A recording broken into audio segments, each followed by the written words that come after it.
Hi friends, தமிழக வெற்றிக் கழகம் ஆட்சி அமைச்சு ஒரு வாரம் நிறைவடைந்துள்ள நிலையில் புதிய அரசு பல்வேறு சவால்களையும் விமர்சனங்களையும் ஒரு சேர சந்திச்சிட்டு இருக்காங்க. தேர்தல் அறிக்கையில் குறிப்பிட்டபடி மகளிர் உரிமை தொகையை உயர்த்தாதது, அமைச்சரவை விரிவாக்கம் மற்றும் சில நியமனங்கள் குறித்து சமூக வலைதளங்களில் விவாதங்கள் பறக்குது. இந்த சூழ்நிலையில் தமிழகத்தில் இன்னும் சில நாட்களில் ஒரு மிகப்பெரிய மாற்றம் நிகழப்போகுது அப்படிங்கிற மாதிரி அமைச்சர் நிர்மல்குமார் அவர்கள் தெரிவித்திருக்கார். அரசியல் வட்டாரத்தில் பெரும் சலசலப்பை ஏற்படுத்தியிருக்க. மதுரையில் செய்தியாளர்களை சந்தித்த அமைச்சர் நிர்மல்குமார் முதல்வர் விஜயின் பணி நடைமுறை குறித்தும் விமர்சனங்களுக்கான பதில்கள் குறித்தும் மிக வெளிப்படையாக பேசியிருக்காரு.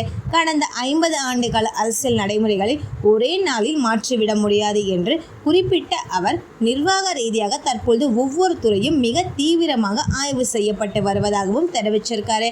குறிப்பாக முந்தைய ஆட்சியில் ஒவ்வொரு துறையிலும் ஏற்பட்டுள்ள நிதி நெருக்கடிகள் மற்றும் நிர்வாக சிக்கல்கள் குறித்து வெள்ளை அறிக்கை தயாரிக்கும் பணி முழு வீச்சில் நடைபெற்றிருப்பதாகவும் அதன் அடிப்படையிலேயே அடுத்த கட்ட அதிரடி நடவடிக்கைகள்